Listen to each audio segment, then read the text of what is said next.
सोलापूर महानगरपालिकेच्या अतिक्रमण विभागाकडून शहरातील विविध भागात अतिक्रमणांविरोधात कारवाईचा धडाका सुरूच आहे.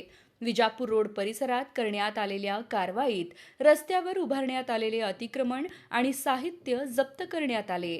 या कारवाईमुळे अतिक्रमण धारकांमध्ये चांगलीच खळबळ उडाली आहे.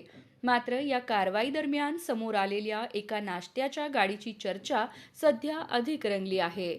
मिळालेल्या माहितीनुसार नामांकित महाविद्यालयातील एका प्राध्यापकाने ही नाश्त्याची गाडी कमिशनच्या तत्वावर दुसऱ्या व्यक्तीला चालवण्यासाठी दिल्याची चर्चा आहे. या गाडीतून मिळणाऱ्या उत्पन्नातील ठराविक हिस्सा दोघांमध्ये वाटून घेतला जात असल्याची माहिती समोर येत आहे.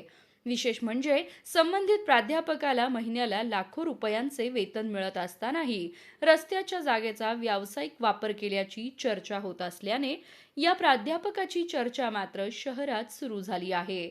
महापालिकेची अतिक्रमण विरोधी कारवाई योग्यच, मात्र या नाश्त्याच्या गाडीमागे नेमके कोणाचे हितसंबंध आहेत? महापालिका प्रशासन याचीही चौकशी करणार का, असा सवाल आता उपस्थित होत आहे.